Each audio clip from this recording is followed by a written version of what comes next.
Assalamualaikum warahmatullahi wabarakatuh. Alhamdulillah, nahmaduhu wa nasta'inuhu wa nastaghfiruh wa na'udzu billahi min syururi anfusina wa sayyiati a'malina. May yahdihillahu fala mudhillalah wa may yudlil fala hadiyalah. Asyhadu an la ilaha illallah wahdahu la syarikalah wa asyhadu anna Muhammadan abduhu wa rasuluh la nabiyya ba'dah wa ba'd. Jamaah muslimin dan muslimat yang dimuliakan Allah. Ada muslimat nih? Enggak ada. Iya. Kita bersyukur kepada Allah pada kesempatan malam ini setelah mengerjakan sholat Isya. Amal yang terbaik adalah tidur. Marilah tidur. Enggak. Kita mengisi waktu sejenak untuk thalabul ilmi. Biasanya di mana-mana antara maghrib dan Isya begitu ya. Tapi ini ba'da Isya ya. Agak unik memang. Tapi enggak mengapa. Kita memanfaatkan waktu yang tersisa untuk taqarrub ilallah dengan mengerjakan amal-amal yang utama. Di antaranya adalah thalabul ilmi. Malam ini kita membahas satu buku, Yakinlah Pertolongan Allah Sangat Dekat. Ya, ini buku pada asalnya kita tulis untuk sebagai buku bacaan di kala pandemi. Mungkin karena sudah terlalu lama dikurung di rumah atau banyak berada di rumah, temannya pasti gadget. Hari-hari, jam demi jam, menit demi menit, detik demi detik, mantengin gadget terus. Iya kan? Mengikuti berita, mengikuti informasi. Sebagian informasi itu kadang-kadang imbus, informasi busuk, jadi sampah di kepala kan begitu. Maka perlu solusi lain, itu bacaan. Ya, diharapkan seorang muslim yang ayat pertama turun kepada mereka adalah Iqra, harusnya gemar membaca.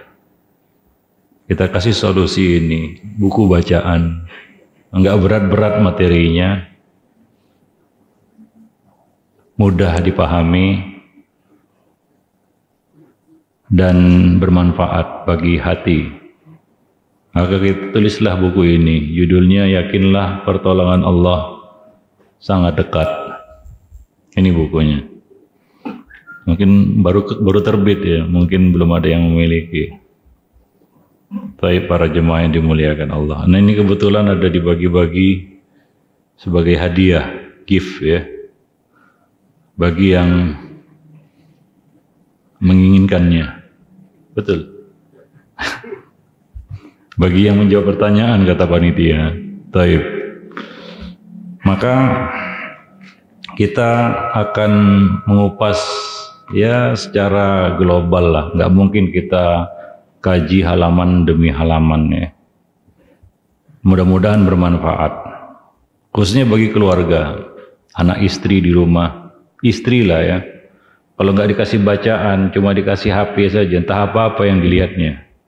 Terus terang saya katakan, saya ada nulis di buku Mencetak Generasi Robani, saya kasih quote di situ. Ya, jarang orang yang masuk ke dunia maya keluar darinya lepas dari dosa. Setuju nggak? Sedikit orang yang masuk ke dunia maya keluar darinya tanpa membawa dosa. Minimal kena debunya lah. Para jemaah yang dimuliakan Allah, terlihatlah apa yang nggak boleh terlihat, terdengarlah apa yang nggak boleh terdengar, kan begitu ya. Ya maka jangan habiskan waktu terus-terusan bersama handphone, gadget dan sejenisnya. Ya, kasih bacaan juga itu istri di rumah. Ya, suruh baca buku, anak-anak juga demikian. Gadget itu sekarang jadi teman dan lawan. Teman bagi yang ojol kan begitu ya. Lawan bagi anak-anak kita. Ya, para jemaah yang dimuliakan Allah. Maka ya ini sebagai salah satu ya solusi ya untuk mengisi waktu di rumah para jemaah yang dimuliakan Allah. Baik. Tentunya harganya nggak semahal HP lah, bahkan nggak semahal paket internet. Betul. Ini buku nggak semahal paket internet, nggak semahal HP juga, tapi sama-sama bacaan jemaah yang dimuliakan Allah. Baik. Tentunya dari judulnya ya, yakinlah pertolongan Allah sangat dekat. Ini bercerita tentang pertolongan Allah. Ya, Allah menolong hamba-hamba yang dikehendakinya. Ya, tidak semua hamba itu dapat pertolongan dari Allah Subhanahu wa Ta'ala. Hanya hamba-hamba yang dikehendaki dapat pertolongan dari Rabbul Alamin. Kalau saya bertanya, untuk apa kita diciptakan sebenarnya? Untuk apa manusia kita diciptakan? Siapa yang tahu? Untuk apa? Betul. Nggak ada yang lain? Hah? Tauhid kan? Sama aja ya, beribadah, tauhid ya, kira-kira mirip-mirip lah. Ada yang lain? Hah? Mentauhidkan. Hah? Untuk apa antum diciptakan? Nggak tahu. Untuk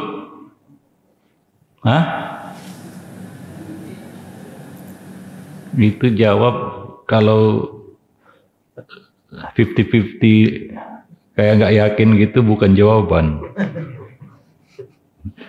Untuk apa antum diciptakan? Beribadah. Tadi saya dengar samar-samar yang lain, cuma karena tadi itu ya, jawab itu jangan 50-50. Kayak nggak yakin gitu itu jawabannya gitu. Sehingga jawabannya pun samar-samar gitu, nggak begitu jelas. Taib. Ada yang lain? Hah? Diuji. Di apa? Diujar. Diuji. Untuk diuji. Ya. Siapa yang jawab tadi? Siapa yang merasa jawab pertama kita diciptakan untuk diuji?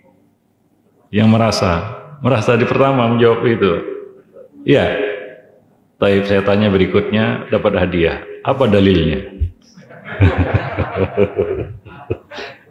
Hah? Ayat? Gimana? Al-Muluk ayat 2. Nggak salah.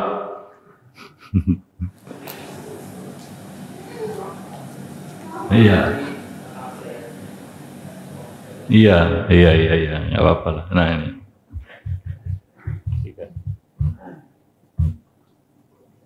Ya. Bolehlah. Al-Muluk ayat 2. Alladzi khalaqal mauta wal hayata ya.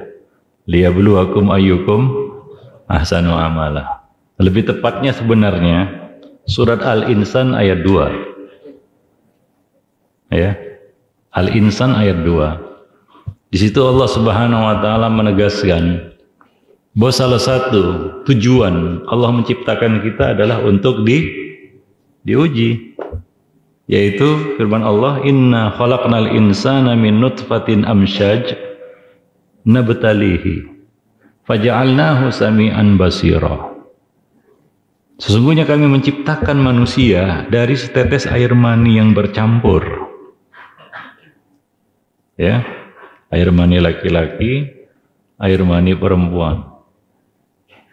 Nabtalihi, agar kami mengujinya.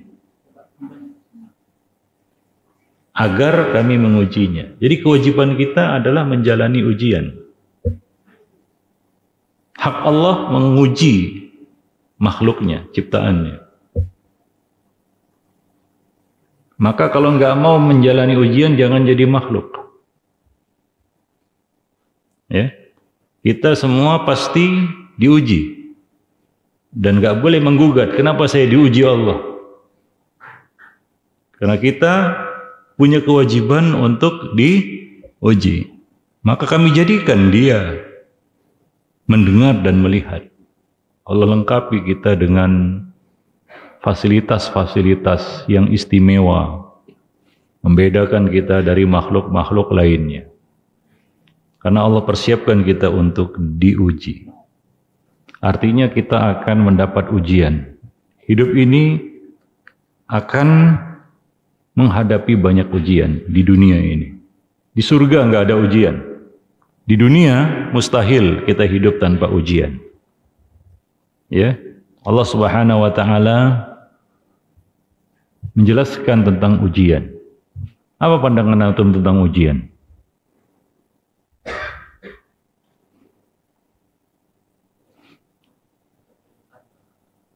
Ada perintah, ada larangan, itu ujian.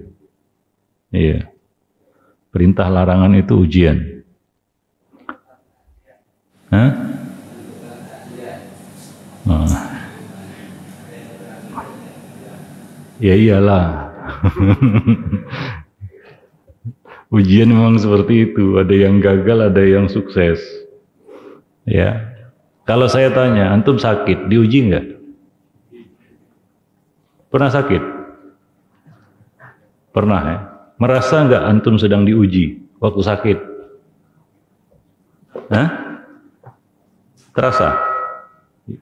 Bunyinya pun seperti itu ya. Wah, ini saya sedang diuji Allah nih. Kalau dihubungi sama temannya gitu kan, dia lagi sakit gitu. Wah, ini saya sedang diuji Allah ini. Ya betul lah ya, betul. Nah kalau dia nggak sakit, memangnya nggak diuji dia? Hah? Kalau antum tidak sakit, tadi antum sakit, antum merasa diuji. Kalau antum tidak sakit, alias antum diuji nggak? Hah? Antum diuji nggak? Kalau antum nggak sakit, diuji. Apa dalilnya? Setahu antum lah. Siapa yang tahu? Baik itu ayat maupun hadis. Ya? Iya. Itu salah satu dalilnya, betul juga.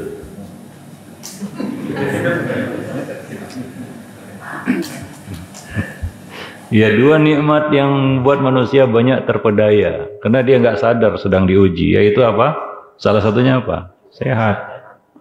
Maka apapun keadaan antum, sakit maupun sehat, antum sedang diuji. Apapun keadaan antum, miskin maupun kaya, antum sedang diuji. Apapun keadaan antum, senang maupun susah, antum sama-sama diuji. Para jemaah yang dimuliakan Allah. Allah mengatakan dalam Al-Quran, surat Al-Anbiya ayat 35, ini dalilnya. Kullu nafsin za'iqatul maut. Setiap jiwa pasti merasakan mati. Wa nabluukum bisyarri wal khairi fitnatan wa ilaina turja'un. Dan kami akan menguji kamu dengan keburukan dan kebaikan. Dengan dua jenis ujian. Keburukan dan kebaikan. Sebagai cobaan. Fitnah. Cobaan bagi antum, bagi kita semua. Wa ilaina turja'un, dan kepada kamilah kamu akan dikembalikan. Ada hikmah di sini dalam ayat itu. Allah Subhanahu wa taala menyebutkan asyarr wal khair. Keburukan dulu baru kebaikan. Kami uji kamu dengan keburukan dan kebaikan. Ayat itu tidak berbunyi wa nabluukum bil khairi wasyarri. Ya, kami uji kamu dengan kebaikan dan keburukan, tapi kami uji kamu dengan keburukan dan kebaikan. Apa salah satu hikmah Allah mendahulukan keburukan kemudian kebaikan dalam hal ujian? Siapa yang bisa jawab? Apa itu maksudnya? Setelah kesulitan ada kemudahan. Begitu ya? Apa? Yang lain. Cobaan yang sebenar-benarnya. Ya, ada yang lain? Yang lain? Hah? Apa? Lebih terasa. Iya. Yang lain?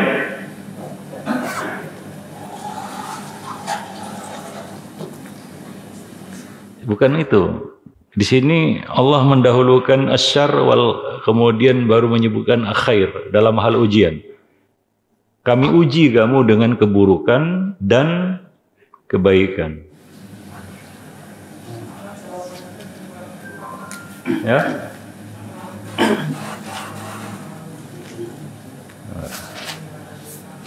Iya. Simpel aja jawabannya sebenarnya. Hanya beberapa patah kata saja. Coba. Iya. Di sini kan urutan ya. Allah menyebutkan keburukan dulu baru kebaikan dalam hal ujian. Maksudnya apa? Kaitannya ada tadi dengan hadis yang disebut. Tinggalkan kesulitannya. Maksudnya? Dalam ujian itu. Kalau keburukan lebih kita ketahui, kalau kebaikan kita. Iya, mungkin dengan kata lain boleh lah. Ujian kebaikan itu, ujian dengan kebaikan, dengan khair itu lebih berat daripada ujian dengan keburukan. Orang boleh jadi bisa lulus, sukses, diuji dengan keburukan.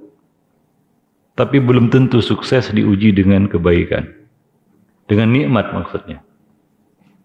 Maka tadi hadis berbunyi apa? Dua nikmat yang membuat manusia terpedaya. Bukan sakit, tapi apa?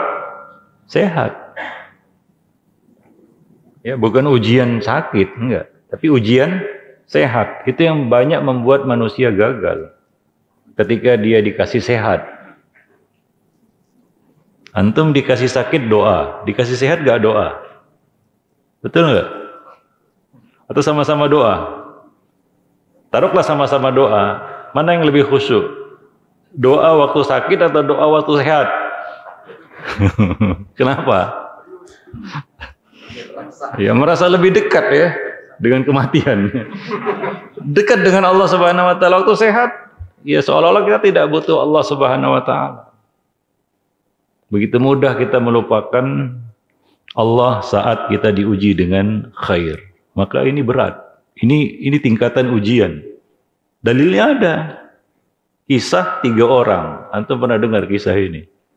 3 orang yang diuji dengan sakit dan miskin. Sakit yang pertama kusta, sehingga rusak kulitnya. Yang kedua gugur rambutnya, sehingga tidak ada rambut di kepalanya. Yang ketiga diambil penglihatannya, sehingga dia buta. Miskin lagi. Kalau antum sakit, miskin, gak bisa berobat, sudahlah, tahankanlah ya, sampai mati, kan begitu. Itu ujian yang berat itu. Antum sakit, miskin, gak bisa berobat. Pasrahlah menunggu takdir, kan begitu. Ini kondisi yang sangat menyulitkan. Ini ujian bila apa? Bisyari atau al-khair? Syar. Dan keduanya bisa melewatinya dengan sabar. Mereka sabar menerima kemiskinan itu dan sabar diuji dengan sakit. Kemudian dalam hadis itu, hadisnya Bukhari ya, Sahih, Muslim juga. dengan redaksi yang berbeda. Di dalam hadis itu Nabi mengatakan, "Tsumma aradallah ayyabtaliyahum." Kemudian Allah ingin menguji mereka bertiga. Ujian apa lagi? Bukankah mereka sudah diuji? Bukankah mereka sudah diuji dengan sakit dan miskin? Lalu mengapa Nabi mengatakan Allah hendak menguji mereka? Tentunya ujian yang diberikan setelah ujian ini pasti lebih berat. Seperti antum lah, makin lama ujian sekolah makin ringan atau makin berat? Makin berat kan begitu ya, para jemaah yang dimuliakan Allah. Demikian juga tiga orang ini, Allah ingin uji mereka, ingin melihat apakah mereka bisa diuji dengan ujian yang lebih berat. Yaitu ujian kebalikan dari ujian sebelumnya. Datang malaikat mengusap mereka hingga hilanglah semua penyakit. Sekarang ketiga orang ini sehat walafiat. Kemudian dikasih harta. Satu, unta betina yang bunting. Kedua, sapi betina yang bunting. Ketiga, kambing betina yang bunting. Ini dari malaikat berkah sehingga harta mereka melimpah ruah. Sekarang kondisi mereka berbeda. Sekarang mereka sehat dan kaya raya. Berkebalikan dengan kondisi sebelumnya. Miskin papa, penyakitan lagi. Lalu apa yang terjadi? Malaikat itu datang dalam kondisi mereka dahulu. Meminta mereka untuk membantu. Ternyata apa? Dari tiga orang ini cuma satu yang sukses, yaitu yang buta itu, yang diberi kambing. Sekarang dia jadi juragan kambing. Dia berkata, itu kambing-kambingku, coba lihat. Ambillah yang engkau mau, yang engkau perlukan. Sementara dua lagi, juragan unta dan sapi gagal. Artinya, persentase kesuksesan diuji dengan kebaikan itu 60-30. Para jemaah yang dimuliakan. Artinya sedikit orang yang bisa melewati ujian khair. Jemaah yang dimuliakan Allah. Ya, kebanyakan kita lalai ketika diuji dengan kebaikan. Jadi itu bentuk ujian yang Allah turunkan kepada manusia. Kadang-kadang dalam bentuk keburukan, seperti yang Allah katakan di dalam surat Al-Baqarah ayat 155 sampai 156, Allah mengatakan, وَلَنَبْلُوَنَّكُمْ بِشَيْءٍ مِنَ الْخَوْفِ وَالْجُوعِ وَنَقْصٍ مِنَ الْأَمْوَالِ وَالْأَنْفُسِ وَالثَّمَرَاتِ وَبَشِّرِ الصَّابِرِينَ الَّذِينَ إِذَا أَصَابَتْهُمْ مُصِيبَةٌ قَالُوا إِنَّا لِلَّهِ وَإِنَّا إِلَيْهِ رَاجِعُونَ. Kadang-kadang kita diuji dengan sedikit rasa takut, rasa lapar, kekurangan harta, kekurangan jiwa, dan buah-buahan. Dan berilah kabar gembira bagi orang-orang yang bersabar, yang berdoa ketika diuji Allah, dia membaca kalimat istirja, yaitu innalillah wa inna ilaihi raji'un. Ya, sedikit kata Allah dari rasa takut dan lapar.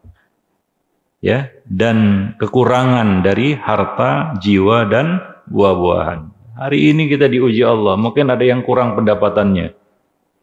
Betul ya? Ada yang dipanggil orang-orang yang dikasihinya. Betul ya? Karena pandemi.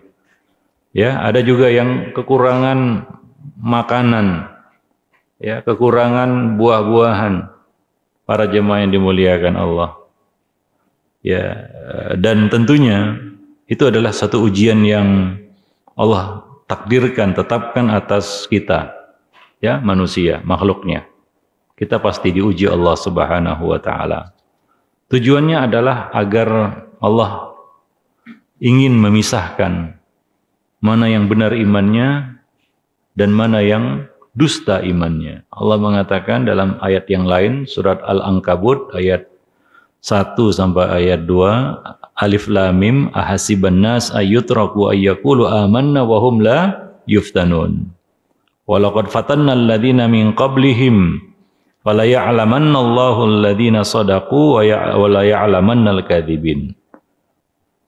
Apakah manusia mengira bahwa mereka dibiarkan mengatakan kami beriman? Ini ujian iman. Sedang mereka tidak diuji. Sungguh, kami telah menguji orang-orang sebelum mereka. Artinya, orang-orang yang lebih dulu datang ke muka bumi Allah ini, mereka juga telah menjalani ujian.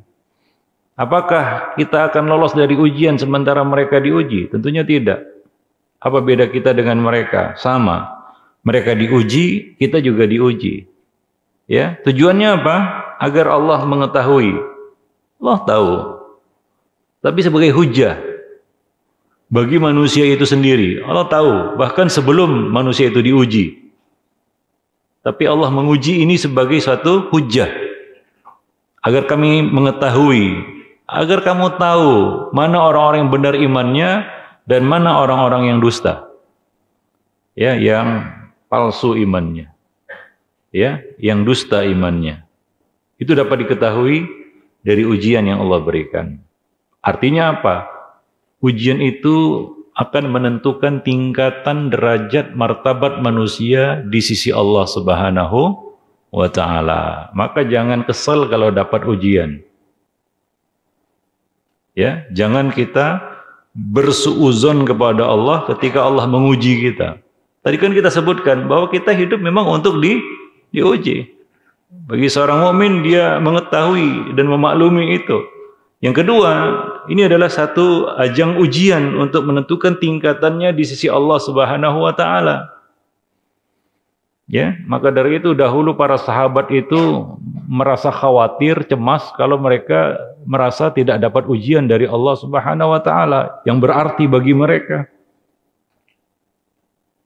Ya, kadang-kadang orang itu gembira ketika dia dapat ujian yang ringan. Dan benci, marah ketika dapat ujian yang berat.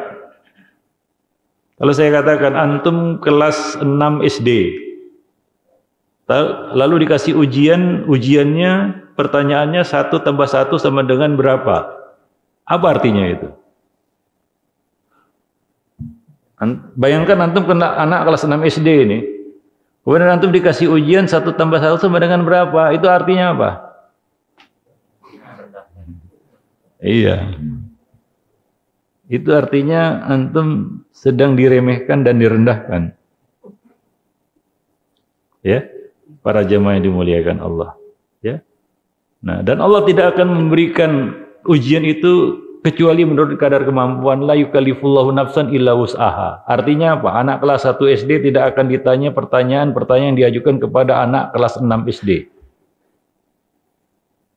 Tapi anak kelas 6 SD, janganlah merasa saya hanya bisa menjawab ujian anak kelas 1 SD. Itu adalah penghinaan terhadap diri sendiri.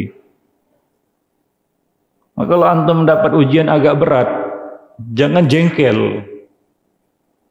Ya, semua kita mengalami ujian dalam hidup. Ada yang diuji melalui istrinya, ada yang diuji melalui anaknya, ada yang diuji melalui keluarganya, ada yang diuji melalui sahabat-sahabatnya, ditipu terus kan begitu ya, hingga jengkel ya, aduh kok sial kali nasib saya kan begitu ya, ditipu sama teman sendiri kan begitu ya, dikadali sama teman sendiri, kadang-kadang kan seperti ini, ya ujian, ya, kadang-kadang diuji dari tetangganya, dari orang-orang sekitar dan macam-macam.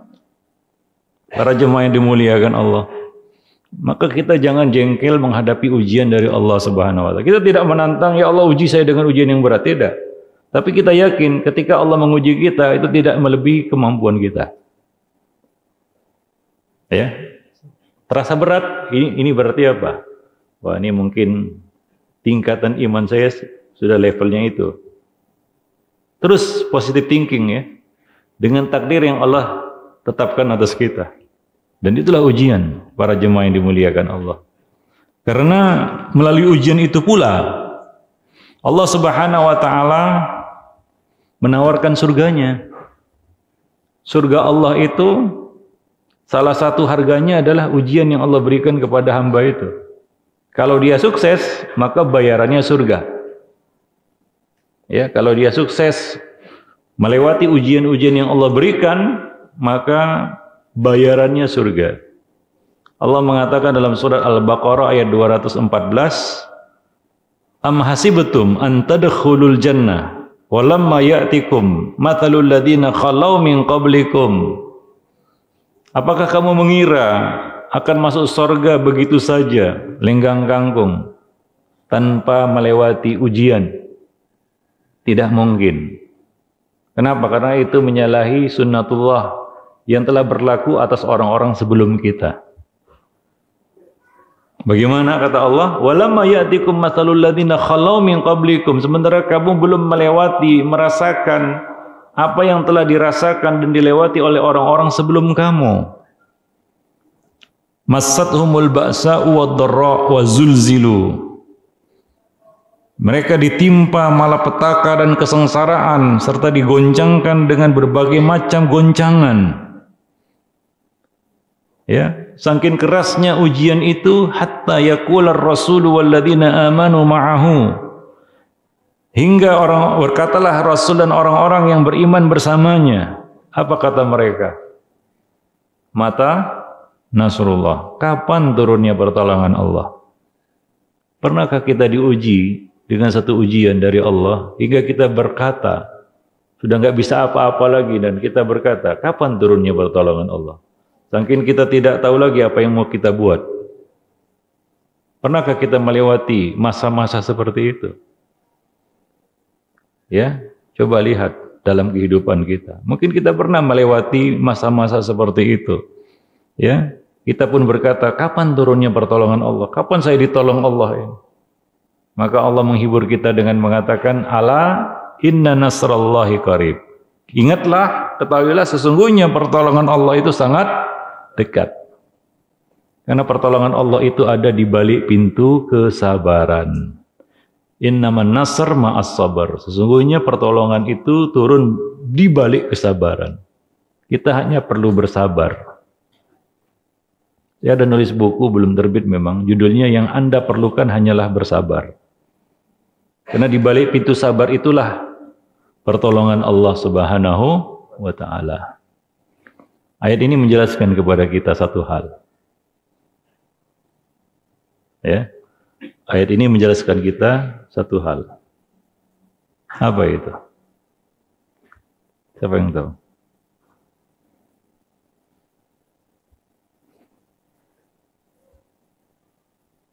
Ya. Ini berkaitan dengan pertolongan Allah dan ujian yang Allah berikan. Apa itu? Kalau ingin mencicipi dan merasakan nikmatnya pertolongan Allah, tadi kan kita sebutkan di awal, tidak semua orang dapat pertolongan Allah. Tapi bagi yang ingin merasakan dan mencicipi nikmatnya pertolongan Allah, maka dia harus siap untuk diuji. Dia tidak berkeluh kesah, dia tidak berontak, dia tidak berburuk sangka, dia tidak marah, dia tidak gusar ketika Allah mengujinya. Karena apa? Karena bagi yang ingin merasakan nikmatnya pertolongan Allah, maka dia harus siap merasakan kesengsaraan, penderitaan, digoncangkan, ya, mendapat ujian-ujian yang berat, sehingga turunlah pertolongan Allah Subhanahu wa ta'ala itu. Dan itu manis. Ya, mendapatkan pertolongan Allah itu adalah saat-saat yang sangat indah dan manis. Ya, mungkin kita pernah merasakan itu. Ketika kita lolos dan mendapatkan pertolongan dari Allah Subhanahu wa ta'ala, kita pun merasa bahagia. Jamaah yang dimuliakan Allah. Baik. Nah, itulah dia yang akan dibicarakan di dalam buku ini, yaitu yakinlah pertolongan Allah itu sangat dekat. Ya, di balik ujian-ujian yang Allah berikan kepada kita. Kita tahu ya bahwa ahlul iman itu akan mendapatkan ujian sesuai dengan tingkatan imannya. Semakin tinggi tingkatan iman seseorang, semakin berat ujian yang Allah berikan kepadanya. Oleh karena itu, Nabi kita berkata dalam hadis, asyaddun nasi bala'an al-anbiya, tsummal amthal fal amthal. Orang yang paling berat ujiannya itu siapa? Para nabi dan rasul. Kemudian yang semisal dengan mereka, yang mendekati iman mereka, dan seterusnya ke bawah. Ya, semakin tinggi tingkatan iman seseorang, semakin berat ujian yang akan dilewatinya. Demikian juga para nabi dan rasul. Mereka adalah orang-orang mulia, orang-orang yang muqarrabin, dekatkan kepada Allah Subhanahu wa taala. Tapi apakah itu artinya mereka tidak dapat ujian? Tidak. Nabi itu diuji dengan ujian yang berat. Kita tahu bagaimana ujian yang menimpa Nabi dan para sahabat di kota Makkah. Sangat berat. Ya. Coba lihat Nabi dari sebelumnya disebut Al-Amin berubah menjadi Kadzdzab. Kan begitu ya. Gelar yang mereka berikan setelah Nabi berdakwah adalah ini adalah seorang tukang sihir pendusta. Sebelumnya apa? Al-Amin, Shadiqul Amin, jujur dan amanah. Gak pernah diketahui catatan buruk dalam hidup beliau sebelum berdakwah. Setelah berdakwah berkebalikan. Ini suatu ujian yang berat. Jemaah yang dimuliakan Allah. Dari orang-orang musyrik. Ya, kalau ujian kita katakan teror, intimidasi secara fisik, itu sebenarnya tidak lebih berat daripada teror secara psikologis. Antum orang mulia kemudian jadi orang yang dianggap hina, itu berat pukulannya bagi jiwa. Lebih ringan ditempelengi itu ya daripada kondisi seperti itu. Antum terpandang sebelumnya tiba-tiba jadi terhina. Bagaimana itu? Istilah orang sekarang, di mana muka mau dikantongi istilahnya. Iya kan? Pernah nggak mengalami kondisi seperti itu? Antum sebelumnya terhormat tiba-tiba jadi terhina. Itu berat sekali. Itu kalau nggak kuat-kuat bisa gila itu. Jemaah yang dimuliakan, itu yang dihadapi Nabi. Itu ujian yang berat itu. Itu lebih berat daripada dilempari dengan batu, ditimpuki kotoran. Mungkin sedikit berbangga kita kalau ujiannya cuma sekedar itu. Ya.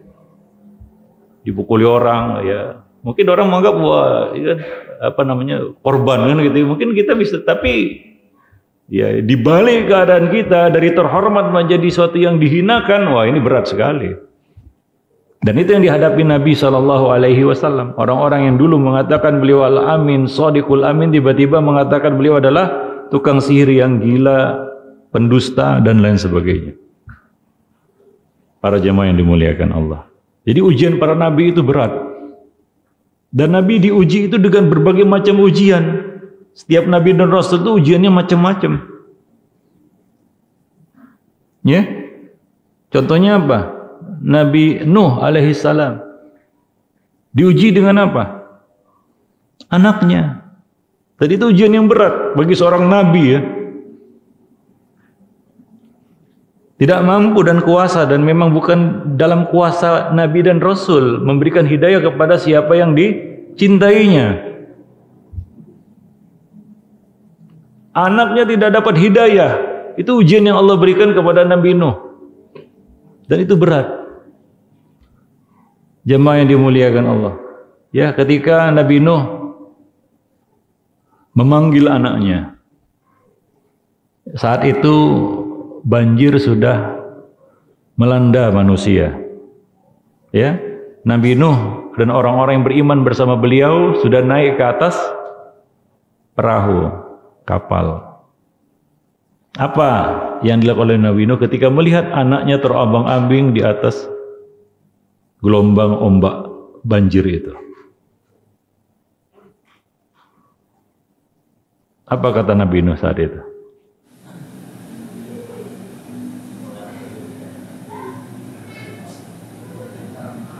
Ya, ya bunayya irkam ma'ana. Ya, wahai anakku, naiklah ke perahu bersama kami. Ya, janganlah kamu bersama orang-orang yang ingkar, yang kafir. Itu ikhtiar terakhir Nabi Nuh alaihi salam kepada anaknya. Dan itu ujian yang berat. Antum melihat anak antum sesat, waduh, nggak tahu bagaimana. Ya, ujian nggak itu? Ujian itu. Mungkin nggak bisa tidur semalaman itu. Antum sebagai orang tua melihat anak murtad misalnya, gimana? Makan nggak enak, tidur tak nyenyak kan begitu ya. Kepikiran terus. Tiba-tiba badan jadi kurus kan begitu ya. Betul nggak? Kira-kira demikian ujian yang diberikan Allah kepada Nabi Nuh. Ujian yang ringan atau berat itu? Sangat berat. Tapi ya Nabi Nuh masih berusaha, berikhtiar. Ikhtiar yang terakhir. Mudah-mudahan anaknya mau beriman dan naik ke perahu bersama beliau. Beliau mengatakan, ya bunayya arkam ma'ana. Ada faedah yang sangat penting di dalam kisah itu. Siapa yang bisa memberikan faedah penting itu?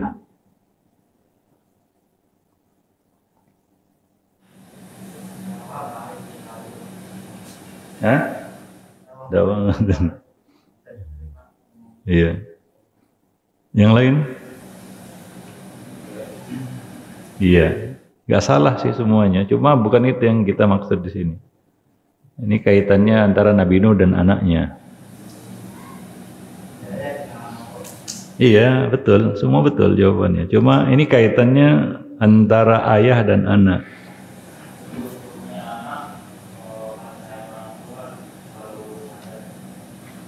Ya.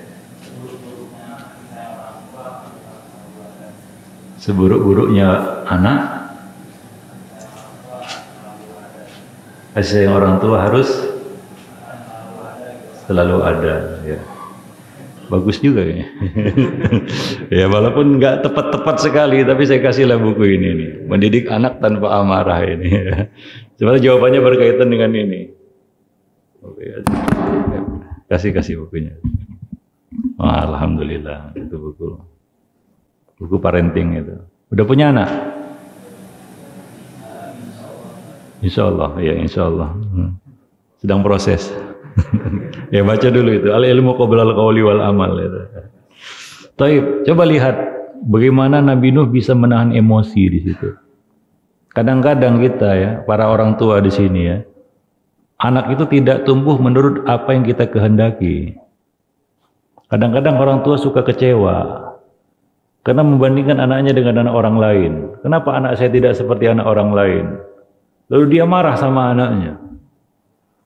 Ya, dia marah, kecewa sama anaknya. Kadang-kadang orang tua itu memarahi anak karena anak itu tidak sesuai dengan ekspektasinya, dengan harapannya. Antum marah kan begitu? Betul nggak? Siapa di sini yang marah sama anaknya karena anaknya tidak seperti yang dia harapkan? Ngaku aja, tunjuk tangan. Iya. Kenapa harus marah? Apakah itu yang diharapkan Nabi Nuh?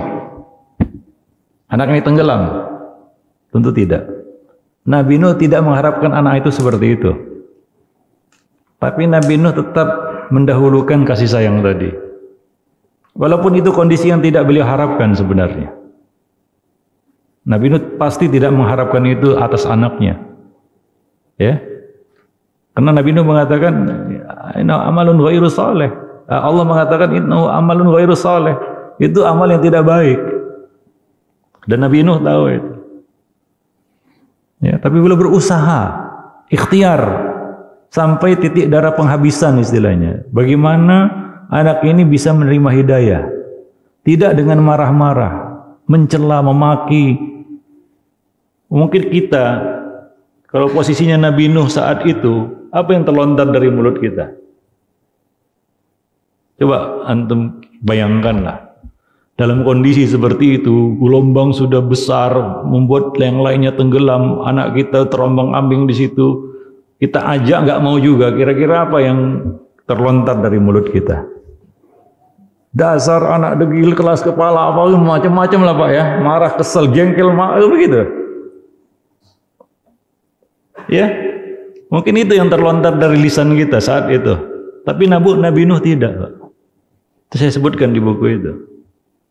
Kadang-kadang kita harus ya tahulah batas kita. Penentunya bukan kita. Allah Subhanahu wa ta'ala. Maka Nabi Nuh menahan amarah terhadap anaknya.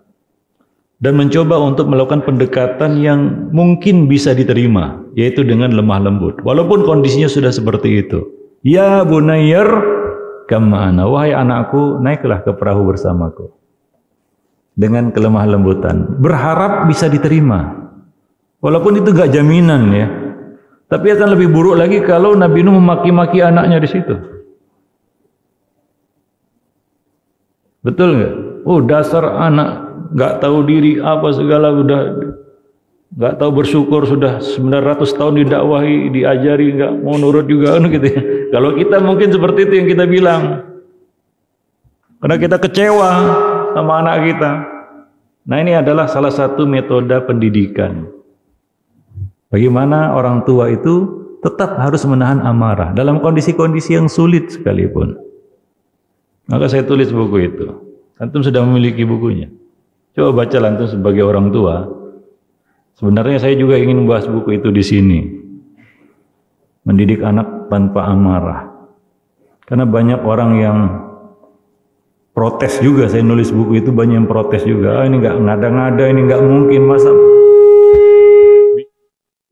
mendidik anak tanpa amarah. Itu nggak sesuai realita katanya. Realita kita iya. Realita Nabi ya lain cerita kan gitu ya. Realita kita iyalah, nggak mungkin itu. Sampai kepada para guru ya, di sini banyak guru ya, pendidik ya. Saya juga sering mengkajikan buku ini walaupun secara online itu di kajian-kajian kita katakan parenting sekolah. Pesertanya para guru, pendidik. Saya lontarkan pertanyaan itu. Mungkinkah mendidik anak-anak di sekolah tanpa amarah? Jawabannya apa? Tidak mungkin, serempak itu. Tidak mungkin katanya. Para jemaah yang dimuliakan Allah. Ya mungkin banyak hal yang perlu dikupas, dibahas dari buku itu sebenarnya. Artinya memang anak itu ujian yang berat. Ya, para jemaah yang dimuliakan Allah. Dan para nabi diuji dengan ujian anak. Contoh berikutnya yang diuji juga dengan ujian anak siapa? Nabi Yakub. Nabi Yakub diuji dengan anak-anaknya, bayangkan. Kehilangan Yusuf. Terus pengkhianatan saudara-saudara Yusuf yang tidak lain anak beliau juga. Terakhir apa? Kehilangan Bunyamin. 2 udah. Setelah kehilangan Bunyamin, kehilangan anak tertuanya yang pergi.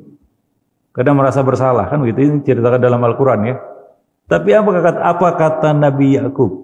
Innama asku bathi wa huzni ilallah. Aku mengadukan kesedihanku dan kepiluanku kepada Allah. Dia menahan untuk marah kepada anak-anaknya yang lain. Walaupun akhirnya terbongkar kan begitu ya. Makar mereka dan lain sebagainya. Tapi seperti itu. Ya. Ujian yang berat itu. Kalau kita sudah, udah nggak tahu lah mungkin ya. Udah ngamuk mungkin ya. Para jemaah yang dimuliakan Allah, ngamuk nggak karuan lah, mungkin sudah dibantai semuanya kan gitu ya, dipukuli semua atau diapalah gitu. Ya, suatu kenyataan yang berat kan begitu ya. Para jemaah yang dimuliakan Allah. Tapi apa kata Nabi Yakub ketika diuji dengan ujian yang berat itu? Diuji oleh anak-anak ini, berat ujian anak-anak itu Pak.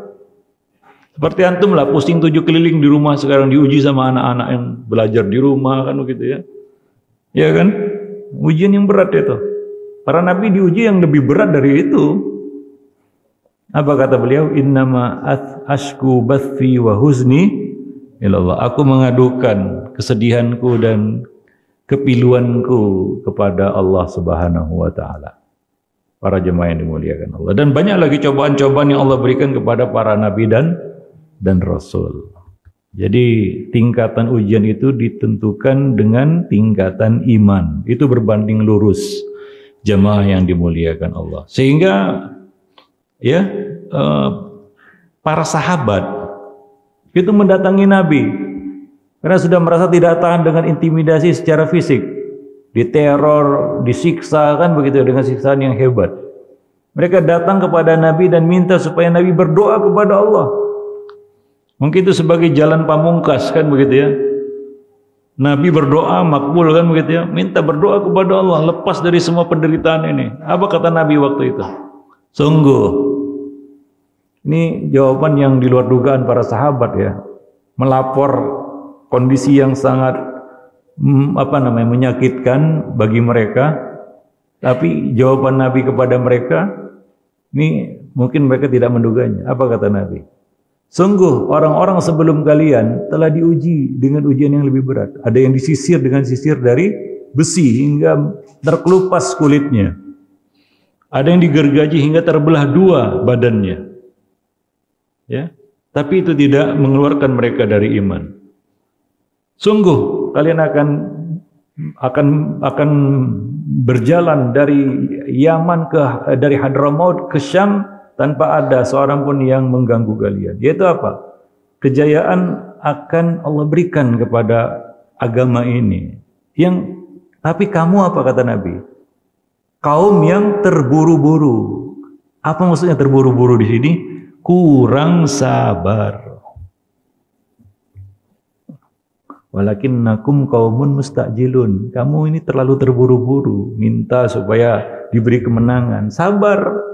Ujian demi ujian harus dilewati. Sampai turun nanti apa? Kemenangan yang Allah janjikan. Para jemaah yang dimuliakan Allah. Begitulah Nabi menghibur para sahabatnya. Nabi bukan nggak tahu bagaimana para sahabat itu disiksa di depan mata beliau. Bukankah demikian hingga ada gelombang hijrah yang pertama kemana? Ke negeri Habasyah. Jemaah yang dimuliakan Allah. Karena nggak tahan dengan siksaan orang-orang musyrik di Mekah. Kita tahu, kita baca sirahnya itu, bagaimana hebatnya siksaan yang diberikan kepada para sahabat Nabi. Sehingga mereka datang kepada Nabi minta itu. Tapi Nabi justru mengatakan seperti itu. Artinya apa? Nabi tidak kuasa untuk menghentikan ujian yang Allah berikan kepada hambanya. Kalau Allah menghendaki diuji ya diuji.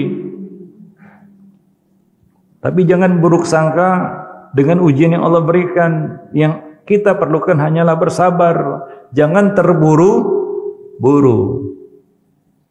Jamaah yang dimuliakan. Itulah nasihat Nabi kepada para sahabat.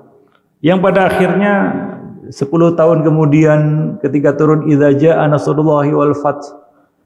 Ya, barulah mereka melihat bagaimana nikmatnya pertolongan Allah, kemenangan yang Allah berikan. 10 tahun kemudian, jemaah yang dimuliakan Allah, harus bersabar sampai 10 tahun, terus mendapatkan ujian para jemaah. Itu bukan suatu hal yang mudah.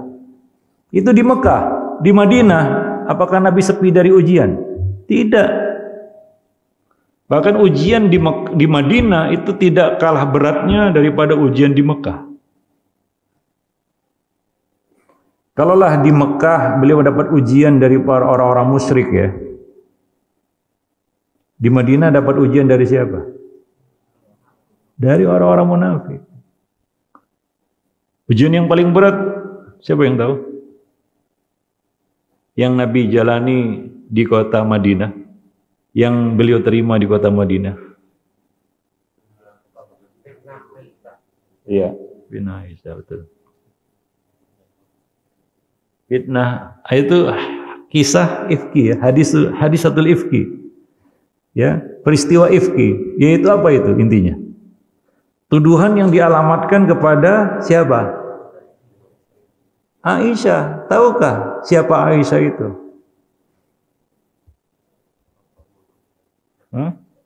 Siapa?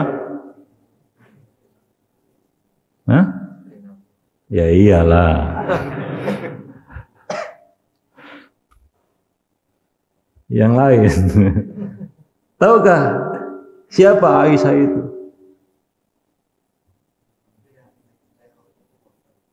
Iya. Bukan sekedar istri, orang yang paling dicintai Nabi. Dari kalangan wanita. Ditanyakan, siapa orang yang paling kamu cintai? Ya. Nabi menjawab siapa? Abu Bakar. Aisyah, iya betul Aisyah. Kemudian bukan dari kalangan itu. Nabi mengatakan apa? Ayahnya. Ya, artinya apa? Aisyah itu bukan sekedar istri, tapi orang yang disayangi, orang yang dikasihi, orang yang dicintai Nabi sallallahu alaihi wasallam. Nah, tiba-tiba mendapatkan satu berita yang enggak sedap. Berita apa?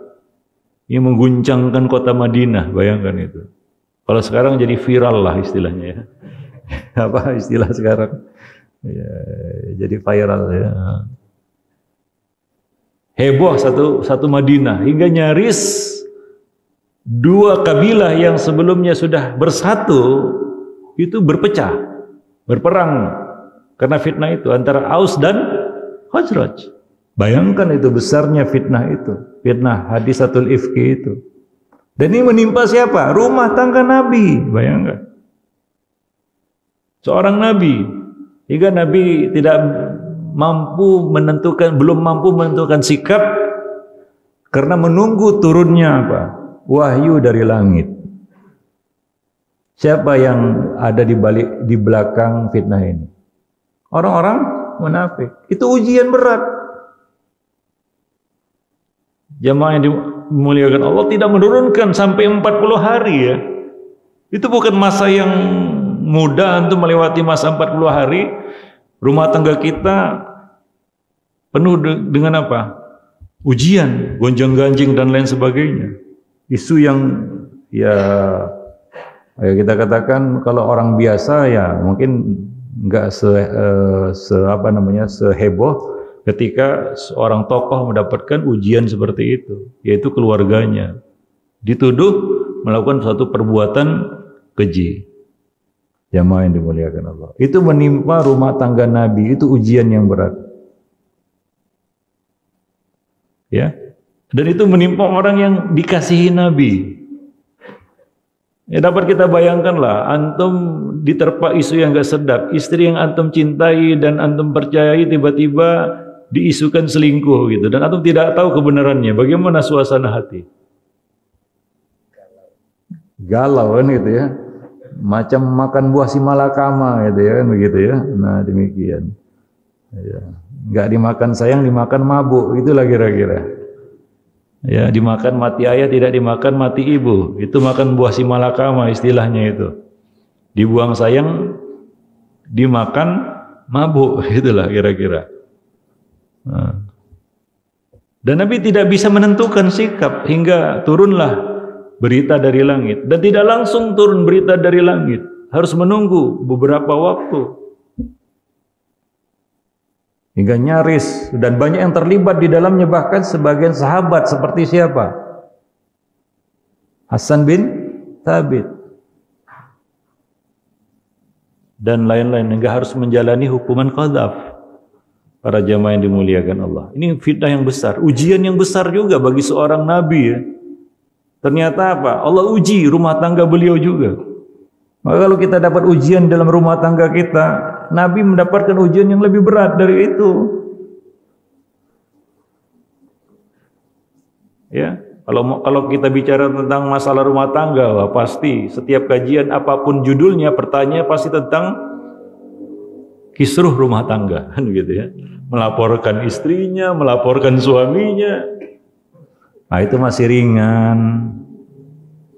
Ya, tidak seberat ujian yang diberikan Allah kepada nabinya. Jemaah yang dimuliakan Allah. Tapi demikianlah ya.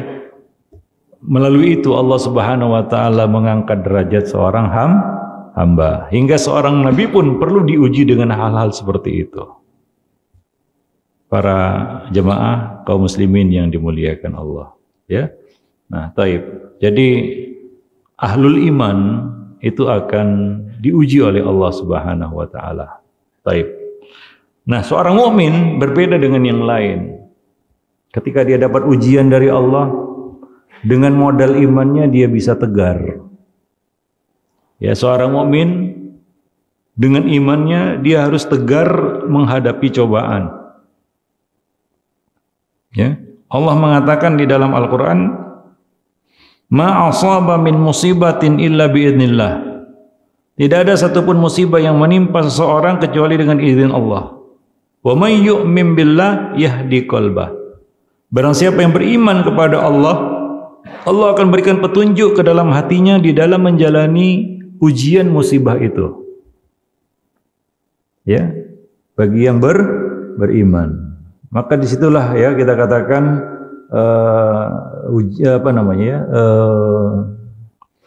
nilai iman itu ditentukan. Ya, nilai iman itu ditentukan. Orang yang beriman, Allah akan kasih petunjuk ke dalam hatinya. Yang tidak beriman mungkin stres. Mungkin dia kehilangan imannya juga. Ya, para jemaah yang dimuliakan Allah. Nah, seorang mukmin diuji dengan apapun baik baginya. Seperti kata Nabi SAW, ya ajaban di amril mu'min. Sungguh menakjubkan urusan seorang mukmin. Kenapa? Inna amrahu kulluhu khairun lahu. Semua urusan yang menimpanya baik baginya.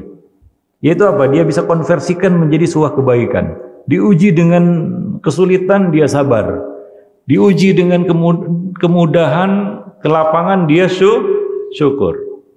Dan dia selalu lulus dari setiap ujian bagaimana bentuknya yang Allah berikan kepadanya. Karena dia bisa mengkonversikan semua itu menjadi sebuah kebaikan. Dia hidup antara dua sayap tadi, sabar dan syukur. Para jemaah yang dimuliakan Allah. Wallahu a'lam bissawab. Ya, tadi kita sebutkan ya, ujian syukur itu ternyata lebih berat daripada ujian sabar. Orang itu bisa terpaksa sabar. Tapi jarang kita dengar kata-kata terpaksa syukur. Yang ada adalah lupa syukur. Syukur itu sering dilupakan. Sabar itu sering datang terlambat. Itu dia. Syukur itu sering dilupakan, sabar itu sering terlambat. Jemaah yang dimuliakan Allah, itu beda syukur. Maka kalau ditanya lah, antum mau diuji jadi orang kaya yang bersyukur atau jadi orang miskin yang bersabar?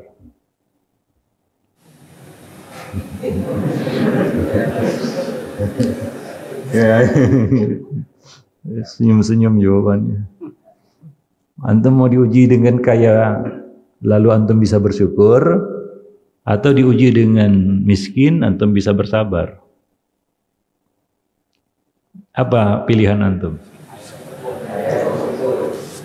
Ya, artinya iman antum memang hebat.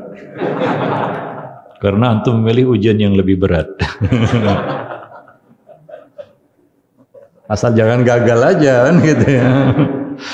Asal jangan gagal aja. Ya, yang antum pilih itu adalah ujian yang lebih berat.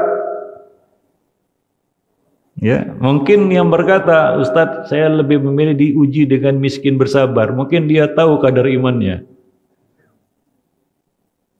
Ya, para jemaah yang dimuliakan Allah. Taib.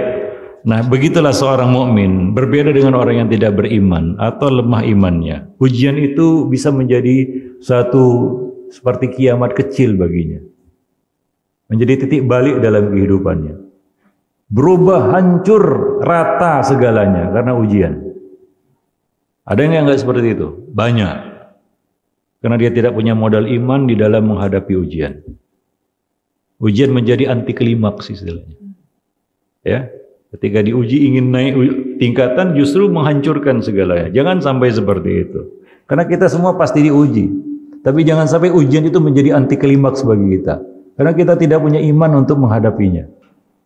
Ya, berujung malapetaka yang disesali sepanjang hidup. Jemaah yang dimuliakan Allah. Ya, nah demikian. Baik, tentunya banyak hikmah di balik musibah. Ini untuk membangun husnuzon kita kepada Rabbul Alamin.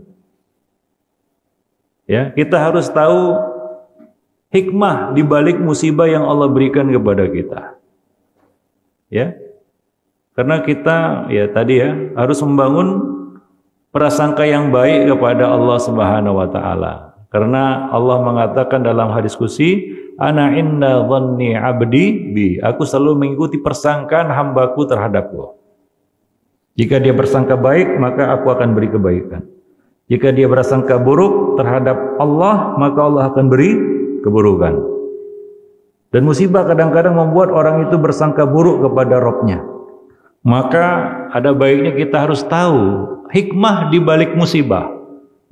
Yang pertama adalah musibah adalah penghapus dosa. Musibah adalah penghapus dosa. Itu salah satu hikmah.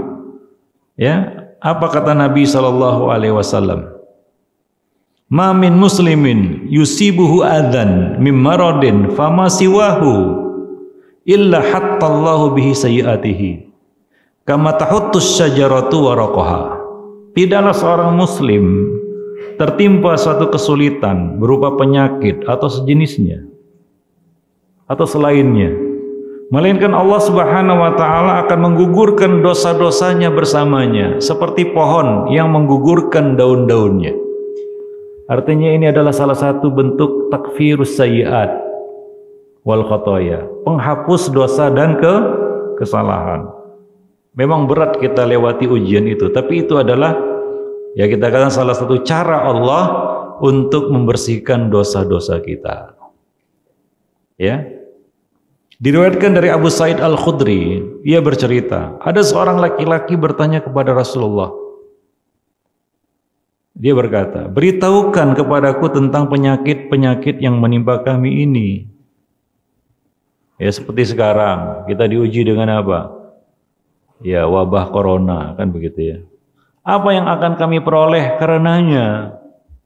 Kata orang ini. Maka Nabi menjawab, apa jawaban Nabi? Nabi mengatakan pengampunan dosa-dosa. Pengampunan dosa-dosa. Kita sudah banyak dosa, mungkin perlu dihapus itu dosa. Mungkin selama ini kita lalai, kita lengah, kita banyak melakukan dosa-dosa. Allah uji kita dengan ini supaya membersihkan dosa kita.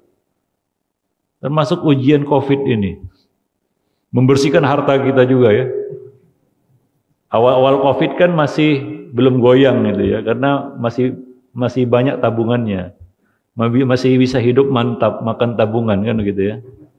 Nah, kemari-kemari sudah 1,5 tahun, ketabungan juga mulai menipis kan begitu ya. Ya, baru terasa ini ya, ujian COVID ini ya. Para jemaah yang dimuliakan Allah. Nah, itu mungkin untuk menghapus dosa-dosa kita berkaitan dengan harta-harta, dibersihkan harta kita, keluarlah. Ya, yang selama ini disimpan mungkin. Jemaah yang dimuliakan Allah, ya. Ubay bin Ka'ab berkata, sekalipun penyakit itu sedikit ya Rasulullah, itu penyakit yang ringan, maka Nabi menjawab, sekalipun sebuah duri yang lebih kecil lagi, ya, duri kecil yang menusuk seorang muslim, itu adalah penghapus dosanya. Demikian para jemaah yang dimuliakan Allah, ya. Dan Nabi juga mengatakan, bukan hanya sakit ya, secara umum ini, Nabi mengatakan, ma yazalul bala'u bil mu'mini wal mu'minati fi nafsihi wa waladihi wa malihi hatta yalqallah wa ma alaihi khati'ah. Bencana akan terus menimpa seorang mukmin dan mukminah pada dirinya, anaknya dan hartanya, sehingga ia berjumpa dengan Allah dalam keadaan tidak ada kesalahan darinya. Yaitu Allah hapus dosa-dosa itu. Ya tentunya ini antum harus memahami hadis-hadis seperti ini, yang terhapus itu adalah dosa-dosa kecil. Tapi dosa kecil kita mungkin sudah menumpuk. Dosa besar terhapus juga, tapi dengan catatan dia bertaubat. Jemaah yang dimuliakan Allah, ya. Nah, itu musibah yang pertama. Hikmah yang pertama. Hikmah yang kedua, musibah itu tercatat sebagai pahala yang mengangkat derajat seorang hamba. Nah, ini sudah kita bahas sebelumnya, bahwa ujian itu mengangkat derajat kita di sisi Allah Subhanahu wa taala. Kemudian yang ketiga, musibah itu adalah jalan untuk sampai ke surga. Musibah itu bisa mengantarkan seorang hamba ke surga. Ini jalan ke surga. Ketika kita dapat musibah, diuji oleh Allah dengan sebuah musibah, ingat, ini adalah jalan surga. Jangan stres, belum apa-apa sudah stres, sudah goncang, sudah marah, sudah ya kita katakan kesal, ya kita harus lihat musibah yang Allah ujikan kepada kita ini adalah sebagai salah satu jalan menuju surga. Mungkin inilah jalan kita menuju surga. Kita diuji Allah dengan ujian-ujian yang mungkin kita tidak harapkan. Apa kata Allah dalam hadis qudsi?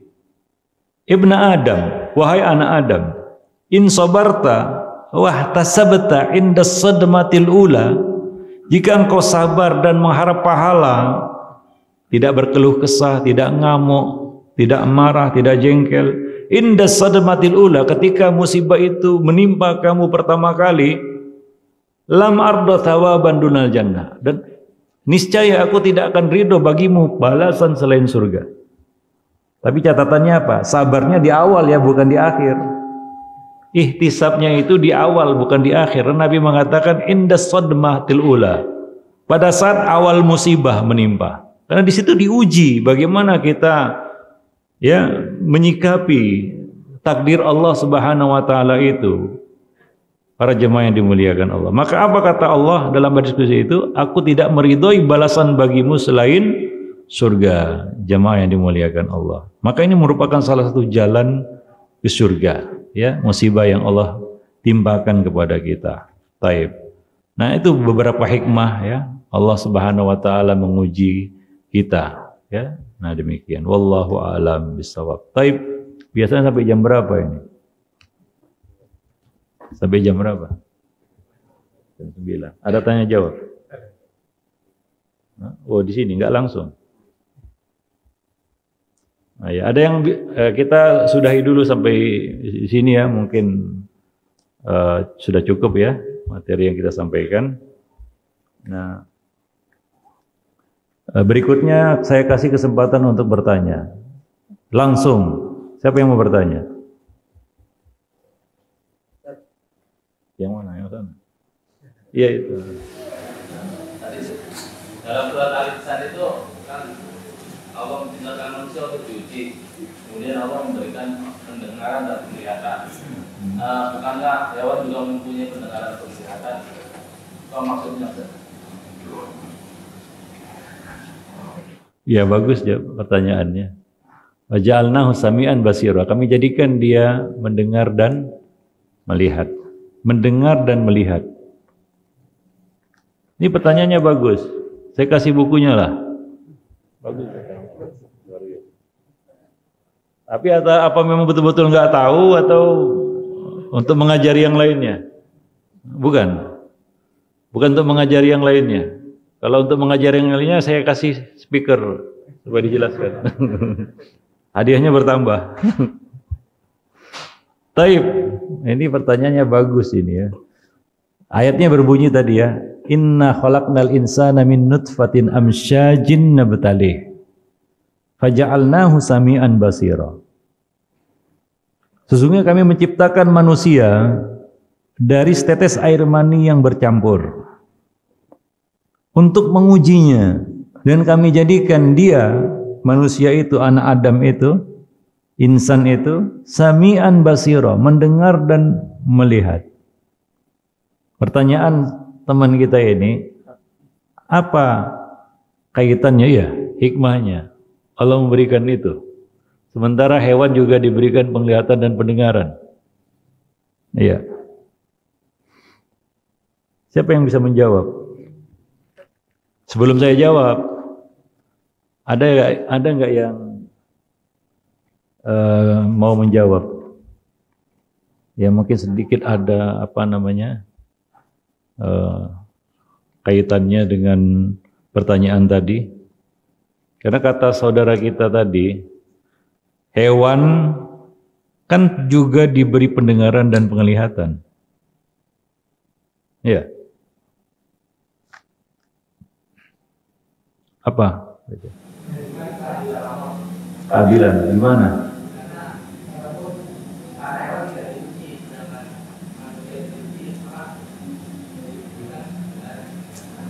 Harusnya sama-sama diuji. Atau hewan juga diuji? Iya. Iya, taib saya buka sedikit. Apa bedanya pendengaran dan penglihatan manusia dan penglihatan hewan? Apa bedanya pendengaran dan penglihatan manusia dengan pendengaran dan penglihatan hewan?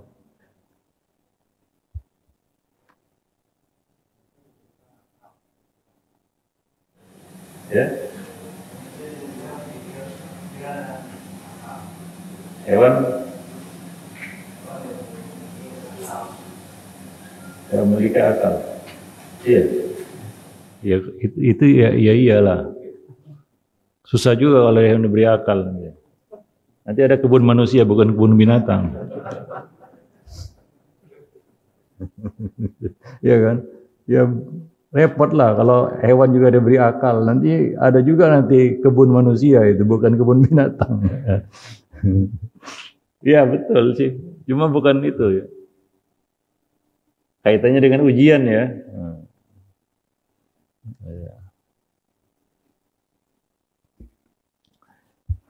Baik. Antum tahu anak lebah? Tahu anak lebah? Lebah yang masih bocah. Enggak, saya bertanya betul ini, antum kok kayak menyepelekan gitu. Enggak ya. Antum tahu anak lebah? Lebah masih bocah gitu.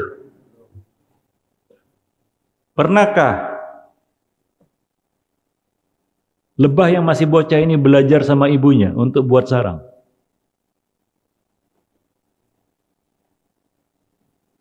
Mampukah lebah yang masih bocah ini membuat sarang?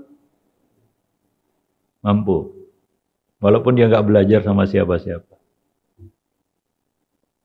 Laba-laba. Tahu bocah laba-laba? Dia nggak pernah belajar sama ibunya untuk membuat sarang laba-laba. Tapi dia bisa membuat sarang laba-laba. Antum mikir 1000 kali belum tentu bisa buat sarang seperti laba-laba. Mau dikasih tantangan, bikin sarang seperti lebah. Antum belajar 1000 tahun belum tentu bisa bikin. Bukan saya mengatakan antum lebah lebih pintar dari antum, enggak. Bukan. Artinya ada beberapa kemampuan yang Allah berikan kepada makhluk-makhluknya tanpa harus belajar. Ingat itu, tanpa melewati proses belajar.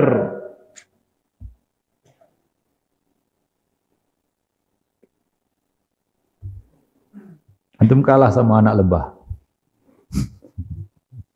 Ya, antum sudah hidup puluhan tahun di dunia belum tentu bisa bikin sarang seperti sarang lebah itu. Yang heksagonal dan lain sebagainya, yang presisi. Iya kan? Itu seekor anak lebah. Lalu apa keistimewaan manusia dengan akalnya?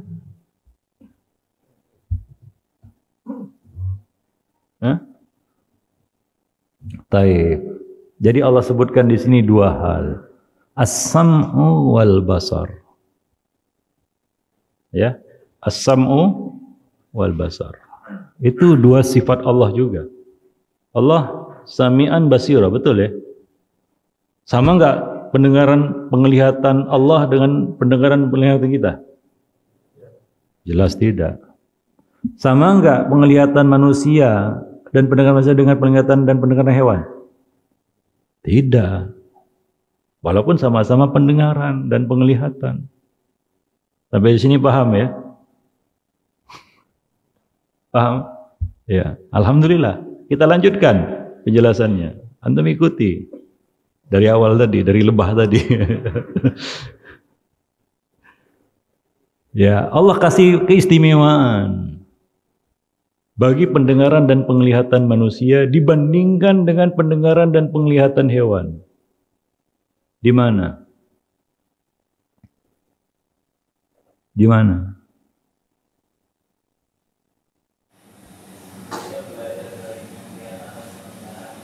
Iya, tepat. Gak ada hadiah lagi soalnya. Udahlah ya. Dapat ucapan terima kasih aja ya. Jazakallah khair. Allah jadikan pendengaran dan penglihatan itu sebagai sarana ilmu, media ilmu. media untuk belajar. Manusia belajar dengan pendengaran dan penglihatannya. Itu dua sarana ilmu bagi manusia. Masuk ilmu itu melalui dua hal itu. Pendengaran dan penglihatan. Dari mana lagi masuk ilmu kecuali melalui kedua hal ini? Nggak ada kan? Dua hal ini.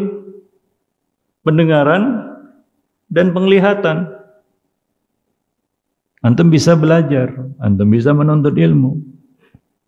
Karena antum punya pendengaran dan penglihatan. Maka Allah sebutkan nikmat itu di sini secara khusus. Karena itu membedakan dengan yang lainnya. Bukan sekedar akal.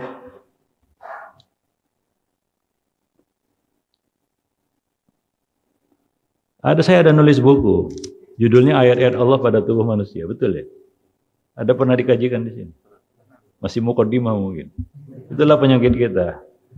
Ngaji itu selalu mukaddimah saja. Nggak berlanjut ya. Nggak ada lanjutannya. Ya, betul. Ya nggak apa-apa lah. Nah di situ saya sebutkan bahwa ternyata apa itu? Antum mendengar dan melihat bukan dengan mata dan telinga. Sadar nggak itu? Antum melihat dengan mata atau dengan apa? Bukan dengan mata dan telinga saja.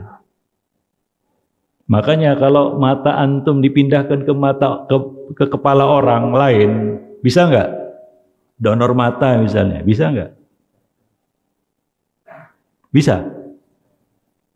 Apa yang muncul di mata itu? Apakah memori-memori yang tersimpan di mata itu atau mata itu sebagai alat saja? Memorinya tidak ikut pindah. Antum kan sudah gunakan mata itu, lalu dipindahkan ke kepala orang lain, bisa nggak? Bisa, namanya donor mata Pak ya. Apakah memorinya ikut pindah juga? Apa yang pernah antum lihat selama ini pindah juga ke orang itu? Di mana nyangkutnya memori itu? Hah? Di mana? Di dalam otak kita. Ya, makanya otak nggak bisa dicangkok, Pak. Otak antum dipindahkan ke kepala orang lain nggak akan bisa itu. Tapi mata bisa. Ya, mata bisa. Karena ternyata kita melihat bukan hanya sekedar dengan mata. Kita mendengar bukan hanya sekedar dengan telinga, itu cuma media untuk menangkap informasi ilmu. Paham? Ini kajiannya agak sedikit tinggi, maka antum sudah malam gini jangan tidur. Untuk menangkap, ini media untuk menangkap apa?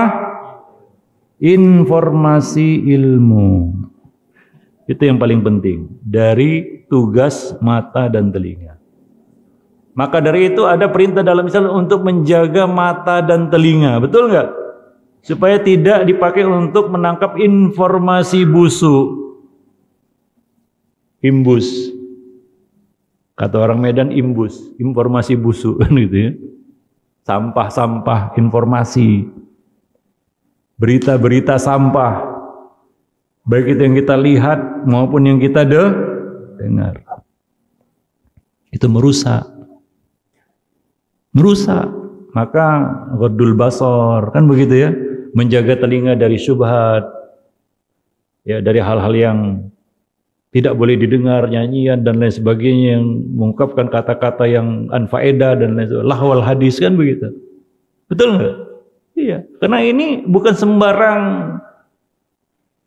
alat, dia alat untuk menangkap informasi yang disalurkan kemana? Ke memori kita. Antum tahu kerja otak bagaimana? Kerja otak itu ada juga di buku Ayat-ayat Allah itu ya. Saya ulangi lagi itu pembahasan itu di buku yang terbaru, judulnya Ada Apa Dengan Remaja. Itu Tips mendidik anak remaja. Itu buku bagus juga.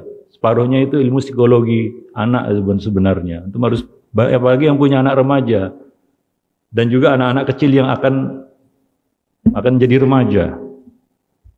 Mengapa ya kita harus menjaga remaja-remaja kita dari hal-hal yang merusak, terutama yang sifatnya informasi. Para jemaah yang dimulai, karena kerja otak itu membentuk pola. Di dalam otak itu terdapat neuron, miliaran jumlahnya. Dan sel-sel pendukung namanya neuroglia. Jumlahnya lebih banyak lagi, triliunan. Neuron-neuron ini akan membentuk sambung menyambung antar satu dengan yang lainnya. Sehingga membentuk sebuah pola, pattern. Ketika seorang itu membiasakan sesuatu, maka pola yang terbentuk akan semakin kuat antar neuron tadi. Maka keluarlah pepatah yang berbunyi apa? Allah bisa karena biasa. Biasanya yang biasa itu biasa didapat dari apa yang dilihat dan apa yang didengar. Begitu pentingnya sami'an basiro itu. Maka lu setidaknya ujian itu tergantung bagaimana kita bisa menjaga pandangan dan penglihatan. Itu yang membedakan penglihatan dan pandangan kita dengan hewan. Otak manusia dan otak hewan itu ternyata berbeda, Pak. Walaupun sama-sama punya otak. Nah, ketika kita memahami diri kita sebagai manusia, ya, maka penting itu mengetahui diri kita sendiri. Wa fi anfusikum afala tubsirun. Maka kita tulis itu buku ayat Allah pada tubuh manusia supaya kita manusia tahu kita gimana kita ini. Jemaah yang dimuliakan Allah. Nah, di situ kita tahu rahasianya. Allah Subhanahu wa taala sebutkan dari itu. Faja'alnahu sami'an basira. Karena dengan dua itu dia bisa melewati ujian-ujian yang kami berikan. Ya, wallahu alam bisawab. Makanya orang yang gagal melewati ujian itu apa? Punya mata tidak digunakan untuk melihat, punya telinga tidak digunakan untuk mendengar, akal nggak nyambung kepada dua media ilmu ini. Ya sudah, seperti hewan ternak jadinya, yang sama-sama punya pendengaran, penglihatan, tapi ya tidak bisa bermanfaat bagi dirinya. Jemaah yang dimuliakan Allah, wallahu alam bisawab. Paham jawabannya? Iya, alhamdulillah. Tadi sini ada yang mau bertanya juga. Ada, Pak? Iya, penting, Pak. Ah, ya, satu nggak apa-apa. Nggak apa-apa ya, tambah ya. Ya, Pak, silakan, Pak.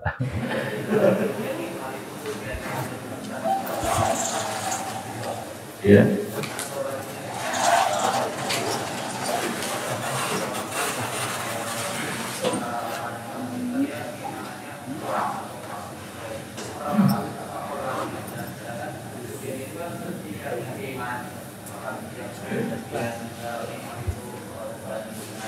Iya. Ya, bagus pertanyaannya ya. Ujian nikmat itu berat dari sisi akibat yang ditimbulkan. Ya. Ujian keburukan musibah itu berat ya. Berat ketika menjalaninya. Ya. Berat ketika menjalaninya. Maka orang yang diberi nikmat dengan maksiat yang dia lakukan itu namanya apa? Istidraj. Dan itu lebih memperdaya. Akibatnya sangat berat. Seperti Qarun. Ya.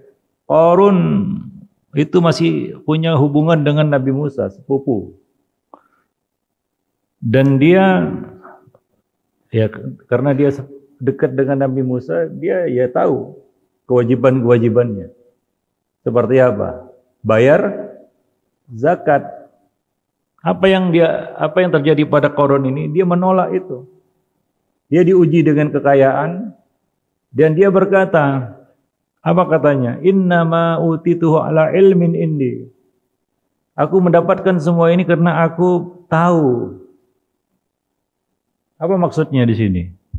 Para ahli tafsir mengatakan Qarun ini ingin mengatakan bahwa dia mendapatkan semua nikmat ini karena Allah sayang padanya. Dia merasa semua nikmat itu didapatkannya dari Allah karena Allah sayang kepada dirinya. Dengan maksiat yang dia lakukan, yaitu apa? Tidak mau bayar zakat. Maka Qarunlah ya orang yang mendapat istidraj dari Allah Subhanahu wa taala. Salah satu contoh istidraj dalam Al-Qur'an itu Qarun. Dan pada akhirnya apa nasib si Qarun ini? Akibatnya berat, yaitu dia ditenggelamkan bersama harta bendanya. Para jemaah yang dimuliakan Allah. Disitulah beratnya ujian dengan kebaikan. Membuat manusia tidak menyadarinya. Ya, nggak menyadari itu sebuah ujian. Beda dengan ujian keburukan. Orang akan tahu. Wah, makanya saya katakan tadi di awal, antum dapat sakit, apa bunyinya? Saya bulan dapat telepon lah dia dari temannya kan. Saya sedang diuji Allah ini. Saya kena COVID ini kan. Sehat dia. Alhamdulillah Allah sayang sama aku kan gitu ya. Padahal apa? Setelah sehat, ya dia nggak sholat malam seperti itu waktu dia kena COVID kan gitu ya. Baru sibuk doa zikir pagi dan petang, sebelum tidur doa kan begitu ya. Nah setelah sembuh dari COVID, nggak ada semua itu. Dia tidak menyadari bahwa setelah dia sehat dari sakitnya itu adalah ujian lanjutan. Disitulah beratnya ujian dengan kebaikan tadi. Ya, maka Allah katakan maghmunun fihi makatsirun minan nas. Banyak membuat manusia itu tertipu dan terberdaya. Wallahu alam bisawab. Baik, demikian saja ya para jemaah yang dimuliakan Allah, kajian kita pada malam ini mudah-mudahan bermanfaat. Aqulu qouli hadza astaghfirullah li wa lakum walisairil muslimin innahu huwal ghafurur rahim. Subhanakallah bihamdik asyhadu an la ilaha illa anta astaghfiruka wa atubu ilaik. Assalamualaikum warahmatullahi wabarakatuh.